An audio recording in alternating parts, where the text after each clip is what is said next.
Hey guys, this is Simon. This is Pro Wrestling Unlimited as we are here on the 25th of March, 2020. Talk about NXT. Yeah, we're switching it up. We're not doing an AEW review tonight. We're doing it tomorrow because I liked NXT better than AEW, even though both shows were really good. AEW may have had a little bit better wrestling in some of their matches, but I just really loved the end of NXT. So I was like, no, we're talking about that tonight. But I've also got Nick here with me. Nick, what's going on? Hey, what's up, everybody? Thank you guys for tuning in to the show tonight. Happy to have you guys here. Tim, what's up with your camera? What about it? No graphics? No, it's there. Just give it a second. Oh, interesting. I noticed it after I clicked it. Gotcha. Yeah, hope you guys are doing good today. I'm chilling. I hope you guys are doing well. NXT tonight was pretty interesting. Killer Cross is going to be somehow involved with this Johnny Gargano, Tommaso Ciampa stuff, and I don't know how I feel about that. Maybe. I'm assuming we don't because even know. how they weird, debuted it. Weird the way they did it. Yeah, we'll get it's to weird. that. The way they do, but we'll get to that at the end of the show. How's everyone doing? Hunter's here. Angel Hernandez is here as well. Nelson. Jason Dalton is here. One of our lovely PWU members, including Wayne Montgomery. Remember, guys, if you want to be like them, get those cool little things next to your name. Become a member. It's like $4.99. Just click the join button, and if you do it, I'll be your friend. Jason, you can stay and just listen to the show. Nothing's stopping you. But if you leave, thanks for coming. Oh, no spoilers. That's fair, man. Understandable. Go watch it and then come back and watch this later and then just comment in real time. Listen later. Yeah. So let's talk about NXT, Tim. I should have put out early that we were going to do NXT. I usually do the AEW on Wednesday, but kind of a last-minute decision after watching the show. Because I did say on Twitch this morning that we were going to do both tonight, but screw it. Whatever. We'll do AEW tomorrow. Anyways, also, if you guys want to give me your thoughts on tonight's show, you can do so by either texting in to 510-906-1341. The number is in the live chat. Or you can put your question in the live chat, and to make sure that your question or comment gets read, hit it with that super chat donation or a super sticker to make sure that we do see it. Because sometimes once I'm reading these notes I've got here for the show, I don't see the chat going, and then I might miss your comment or question. That's right. Tim's handwritten notes for each show. Not handwritten, but Google Notes typed. Alrighty, folks. Let's break it down. What happened on NXT tonight, Tim? Well, the show began with an announcement about the matches for the NXT TakeOver being moved onto NXT on the USA Network. And then it was time for the first match to start off really quickly. It was Tyler Breeze versus Austin Theory. We did get a good number of matches we knew about ahead of time. But then they added a number of matches that we didn't know and was kind of a surprise because I felt like, okay, we know of 4 matches, probably the only 4 matches we're going to get. And then they'll give us some video package stuff, hyping up whatever. But no, it was just match. And I like that a lot that WWE did that tonight because it felt different. Not only being at Full Sail did it feel different than the other empty arena shows they've done with Raw and SmackDown, but also just being match after match after match. No old match or super long video segment. Felt good. Yeah, felt fresh. And I think, looking here, all of these matches are matches we have not seen before on NXT. I mean, we may have seen Matt Riddle, Roderick Strong, correct me if I'm wrong, but other than that, every other match was a new match. So the first match that we did get was Tyler Breeze versus Austin Theory. Theory talked a lot of trash early on in this match and mocked Breeze in between the grappling. Breeze eventually would get a receipt and then taunted him in return. Theory was still able to take control and ground Breeze. Theory also kept talking plenty of smack. Breeze was making a comeback after a commercial break, but Theory trapped him in a torture rack. He then shifted into a sit-out powerbomb for a near fall on Breeze. Theory went on to pummel Breeze on the outside of the ring before he sent him crashing into the guardrail. Breeze then countered an attempted powerbomb into a Hurricane Rana. Breeze began his comeback. He would drop Theory with a knee strike, and then moments later hit a super kick for a 2. One point later on in the match, Theory picked up Breeze's cell phone that was laying in the corner. He recorded a selfie video of himself cutting a promo on Breeze in the ring while the match was happening. Theory then kept rolling as he picked up Breeze to set it for his finisher, but Breeze escaped and snuck in the beauty shot to score the victory. So Tyler Breeze does defeat Austin Theory. And here's my question. So you look at Austin Theory, and who does he remind you of early on in their career? Like, looks-wise. Hold on. You gotta look up Austin Theory? Well, I want to get a nice detailed look at like the front of his face and what's his fucking name? The dude who's he's military man. No. Flip Gordon. No, I'm talking about WWE. I mean, yeah, he's got that same look. To me, he gives me early 2002 John Cena look vibes. That's what I'm looking at right here. John Cena responds to Austin Theory in troll-like fashion. Austin Theory explains why he went after John Cena. Yeah, both these guys are just hot, muscular white dudes. Yeah, That's why I'm like, looks like young Cena. What Vince was is Cena's gonna name? see Vince is, Prototype. yeah, Vince is gonna see this guy and go, "Oh fuck, I need that guy on the main roster." Sinclair. I see that. Sinclair says, Randy Orton, like a young Orton. He's got almost the exact same body Cena had when he debuted in the main roster. That's where I make the comparison. He's really good looking, and he's got that same really big upper body, strong looking calves look that John Cena had. Mm-hmm. But he took the loss tonight, which it's okay. It's not like he's been super pushed anyways, but they've been doing good with Austin Theory. Even in losing tonight with the whole beating down Breeze, mocking him with the cell phone stuff, he still looked good in defeat. We then got look great. Killian Dane against somebody I've actually never seen before, Tahiti Miles. Cool name. Which didn't go too long. Miles tried to use his quickness to play like cat and mouse with Killian Dane early, but Dane was able to catch him in his grasp. Miles escaped Dane's clutches, only for Miles to get booted off the apron. Dane then sent Miles into the ring steps and to the outside. Miles then tried to fight back, but Dane mauled him. Miles fired up on Dane, which only proved to anger Killian Dane. He would then soon thereafter end it. He slammed Miles hard on the mat, delivered a senton, and followed it up with the Vader Bomb. Dane then covered him for the pinfall victory. Interesting match. that I like Killian Dane. We had on both shows somebody use their finish. They used the Vader Bomb on both shows. Killian Dane here and on Dynamite, Jake Hager. I'm a big fan of the Vader Bomb. Oh, it's Vader time. So next up, we got Cameron Grimes versus Tony Nese. They did great. We've definitely seen this match, I reckon. You think? I don't remember it, but I mean, we could have. But they did great grappling exchange early on. Nothing fancy, but it was very technical and fundamentally sound. Nese was getting the better of Grimes until Nese was dropped on the top rope for a hot shot. Grimes went to punish him, but Nese soon fought back with a rally of punches. Nese dropped Grimes with a couple of spin kicks. Grimes was snapped on the top rope, and Nese hit him with a slingshot, just like he got earlier on. Nese then hit a springboard Cape Rada for a near fall. He traded strikes down to the stretch of the end of the match as Grimes delivered a forearm smash to set up his double foot stomp out of nowhere victory, pinning Tony Nese. There you go. Cameron Grimes gets the victory. Was that Cameron Grimes' first win in NXT? Oh, no. He used to do his first 4 matches where he wins in less than 10 seconds. Yeah, he would run at you really fast, hit you with them double knees, and then pin you. And then he took on freaking Keith Lee for the North American title and got wrecked. So he gets the victory here tonight, kind of rehab him. Anthony Odom says Austin looks like Baron Corbin. Not even close. He's almost a foot shorter. At least 6 inches shorter than Corbin, I would assume. Corbin's 6'8", and he's probably 6'1". Crazy shit. Let's continue on. Next up, we got, technically, we were supposed to get Aaliyah versus Xia Li. And I kind of didn't like the way this went down. It was supposed to be Aaliyah versus Xia Li with the winner moving on to the ladder match. But then Xia Li just got taken out backstage. And so Aaliyah was just like, oh, well, I'm going to win by forfeit. Okay, cool. No. Instead, they cut to backstage where Lee was attacked by a mystery assailant. And she was clutching her knee like, oh, crap, I can't go. And then out would come Io Shirai. Io Shirai was announced as the replacement.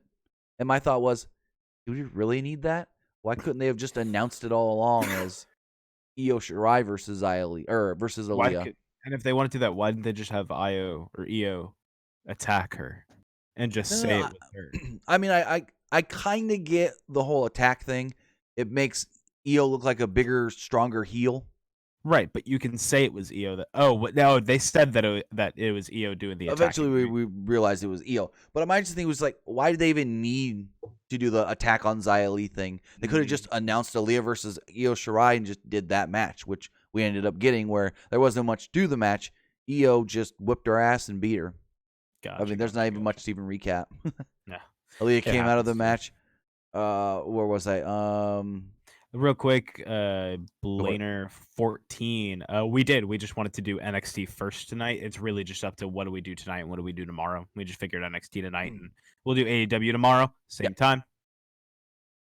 But yeah, like I stated, there wasn't really much to talk about here.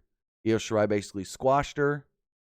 Double underhook suplex into a backbreaker, set up for the moonsault. Bingo, bango, bongo. Io now moves on to the ladder match, where we will see.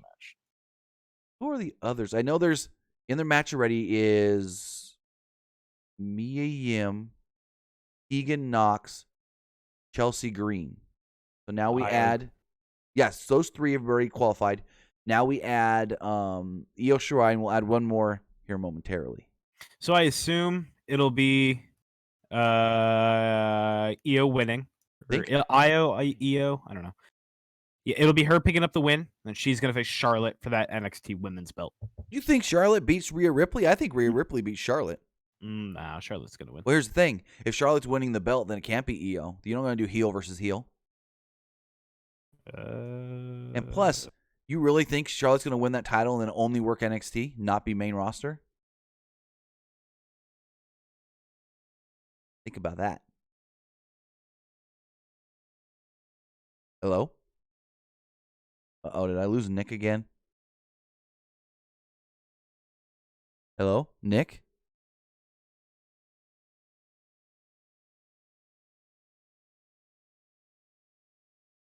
Give me 1 second, guys. I don't know if Nick can hear me. Uh-oh, hold on. For some reason, I'm having connection issues. Give me 1 second and I'll fix this. I don't know why this keeps happening. Bullshit, Discord. Might have to just switch over to Skype for the night. We haven't had many Discord issues recently. Yeah, Discord's kind of trash. A little bit. I don't know why it keeps happening because we've been doing Discord last like 3 or 4 shows and it's been fine. So I don't know. Anyways, my question to you was, do you really see Charlotte winning the NXT championship and staying in NXT, not working main? Is there going to be a main? It's going to be a weird WWE for a while. I mean, fuck. If they're going to be not if what the president said over the last 2 days happens. He said everything go back to normal by Easter. I don't know, man. It's too risky. I see Rhea winning and retaining the belt. That's fair. Teach their own. So next up, we got the North American champion Keith Lee. He was out there with some random dude I've never seen before to hold the mic for him.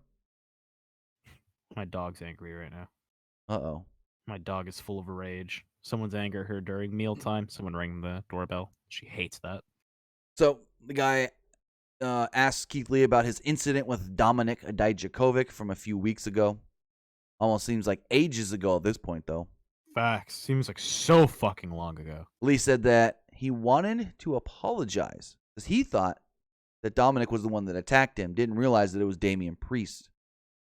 So he just said, I want to apologize. I shouldn't have came at you like that since it really wasn't you. And so Dijakovic comes out right on cue, and he basically said, you took food off my family's plate. And I'm like, really? This fucking line? Because he didn't injure you and put you on the shelf where you couldn't work.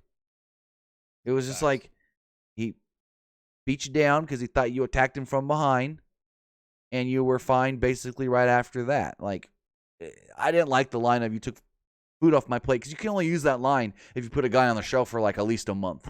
So this feud is going to turn into just Djakovic winning the North American title against Keith Lee, right? Well, I don't know. Damian Priest came out and he's involved in all this too.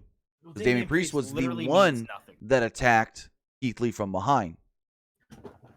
Priest said that his eyes, they're on the prize, which is the North American title. Another cheesy line in this little segment here. Priest said that he wants the title to make more money, be more famous, and have a legacy. He wants his name to live forever, and to do that, he needs a belt. That's fair. Lee told Priest that because he attacked him previously, that he doesn't get to live forever. Oh, This then cool just line. turned into a little melee. Lee and Priest were brawling on the floor when Dijakovic wiped them out. With no crowd, this really didn't work well. Like, Yeah, it was a little weird. usually we can, like, they've done some, especially in the main event here tonight, some okay no crowd segments. But this one, it was like, when Dijakovic hits that dive, you need that pop from the crowd. Mm-hmm. And when Priest comes out, you need those boos. It's just those guys work better with, and nothing against them. It's just their gimmicks and the way they works better with the crowd. Yeah, Unfortunately, same for any fucking wrestler. Any wrestler ultimately better. When But we've seen some stuff like last week on Raw with Edge. His promo when he challenged to the Last Man Standing match was better with no crowd reacting than I thought it would have been with a crowd reacting. Yeah, that's true.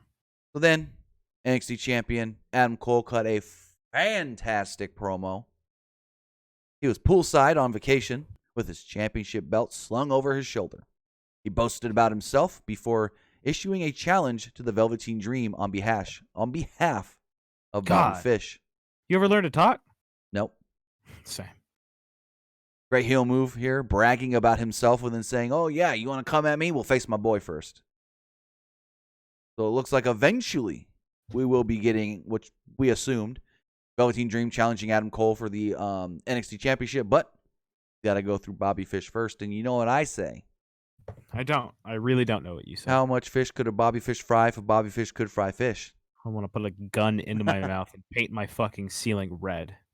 I hate that. I think Riddle's the funniest man on earth, but I just hate that little oh, god damn it, stop with the corny shit. Just be good at wrestling like you always have been. When he came up with the Broserweight name, did you know that? Yes, I know that. And that's funny. Like, that's not over the top, and that's pretty good. But and when he came up with that, Triple H, they gave him a promo, and he looks at Triple H when they were filming the promo backstage, and he goes, "No offense, but can I do one take my way, and if you don't like it, then I'll do yours?" And he did it his way, and apparently Triple H was just dead laughing and goes, "Yeah, we're going with his." That wouldn't happen on the main roster. It really wouldn't. It really wouldn't. Next up, we got Oney Lorcan and Danny Burch. Great. Taking on Shane Thorne and Brandon Vink. If these guys look familiar, it's because they wrestled on Monday Night Raw against Double the payday, Street baby. Profits. Payday, Basically, it was like, oh, crap. We don't got a lot of people in town. Who can we use? Oh, let's just use these guys again. Basically a filler match because the match didn't go long. It was just a showcase for what they call the Brit Am and Brawlers.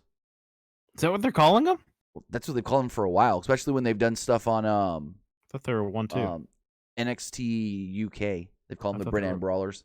I thought they were 1-2. I mean, they've probably been called that as well, but they've also, at least in NXT UK, they've called them the Brit Am Brawlers. Maybe not on regular NXT, but Cool, man. Vink got a little bit of shine in, but eventually Burch was able to deliver a missile dropkick that led to Vink getting trapped in a crossface by Burch. Lorcan then trapped Thorne in a single leg crab. The Australian then tapped out to the Brit Am Brawlers via submission. Good match. Next up, we got another qualifying, I love Oney Lorcan. He's my favorite. He's very funny on social media. You like his all caps tweets.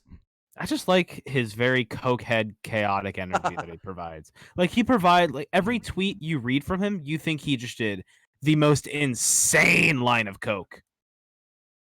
Next up, we got another ladder match, qualifying match, whatever you want to call it. Candice LeRae versus, I wrote this wrong. It says Hayden Carter. It's Caden Carter. Almost had it. This was a good match, I felt. Quick pace. The match was very back and forth until Carter started to gain a slight advantage. LeRae kicked out of a pinning attempt and followed it up moments later with a springboard K-Brada. Excuse me. Carter moved and LeRae missed a lion salt. Carter kicked out of a schoolgirl, but LeRae transitioned into the Gargano escape, winning via submission and advancing into the ladder match, which means we've only got one slot open now for that ladder match. Who do you think takes it? I thought it should have been Dakota Kai, but she lost to Mia Yim in a qualifying match. Mm-hmm. So I don't know who the hell it could be. Here, let me pull up the NXT roster real fast. Your roster. Because I assumed it would be these women and Dakota Kai that have qualified. But it was weird that they had Dakota Kai lose. If we look at the roster for NXT, why can't I find a roster? Oh, here we go. NXT, we've got let's see, won't be Aaliyah. Oh, Bianca Belair. Oh yeah, Got to be Bianca Belair in that last spot.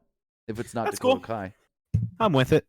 I could see her like beating Vanessa Bourne or something, or a Santana. No, I think Santana. No, yeah, beating like Vanessa Bourne or Santana Garrett or something. Anyways, back to the show. Then we got in a really good match, which these guys always deliver, Matt Riddle and Roderick Strong. Match was as JR would call, this is a damn slobber knocker.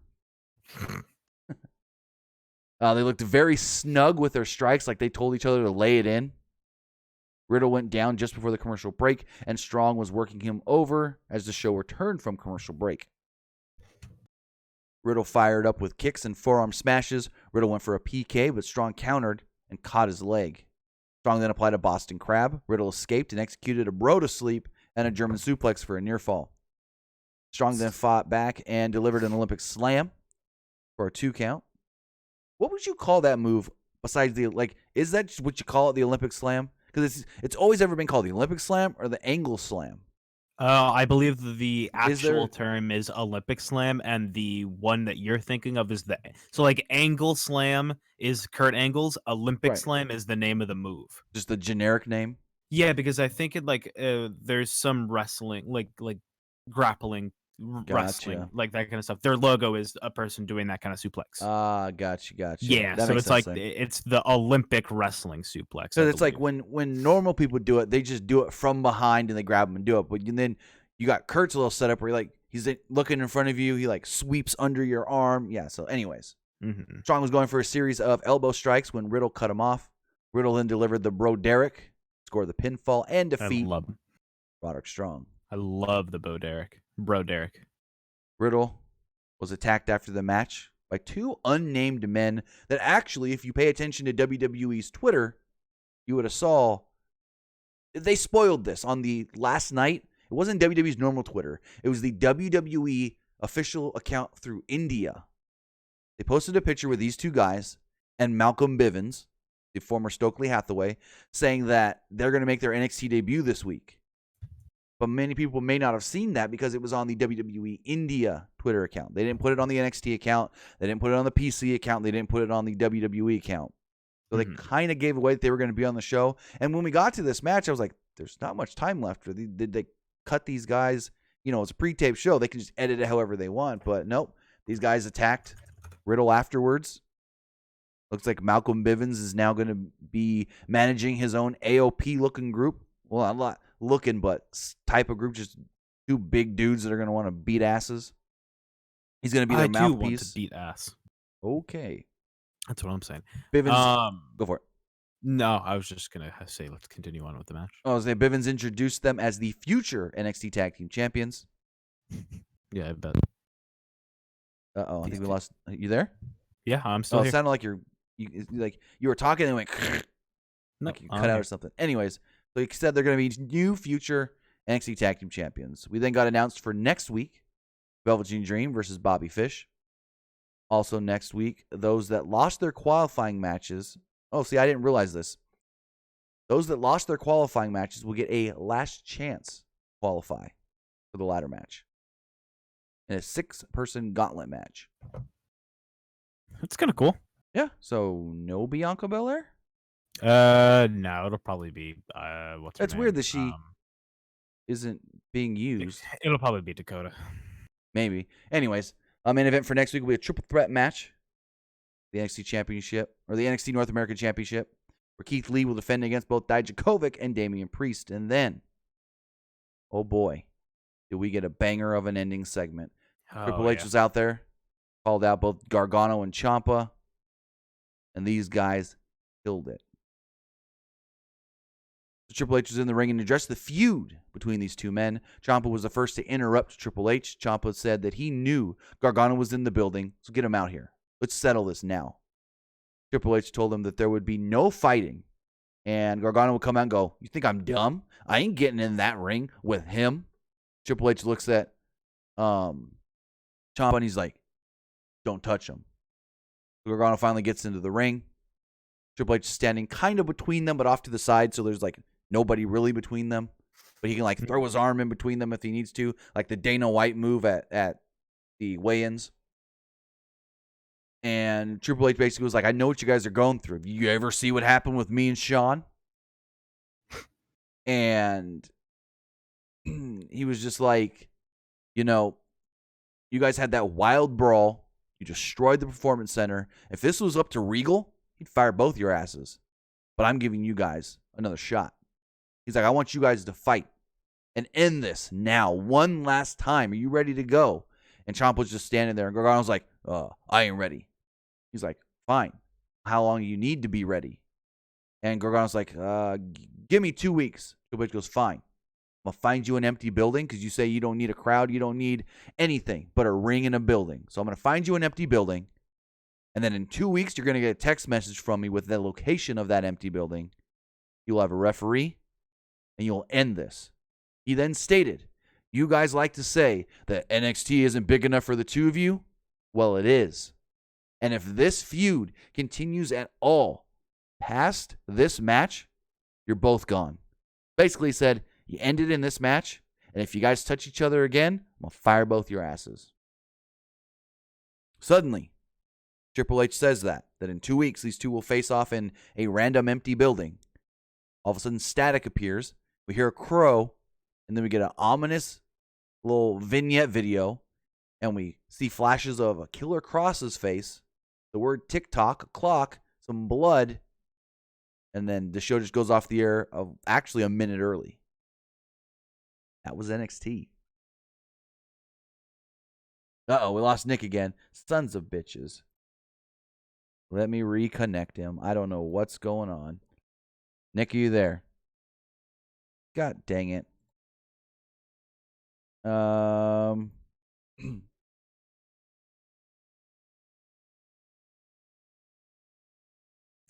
You didn't hear anything I said for the last, 2 minutes?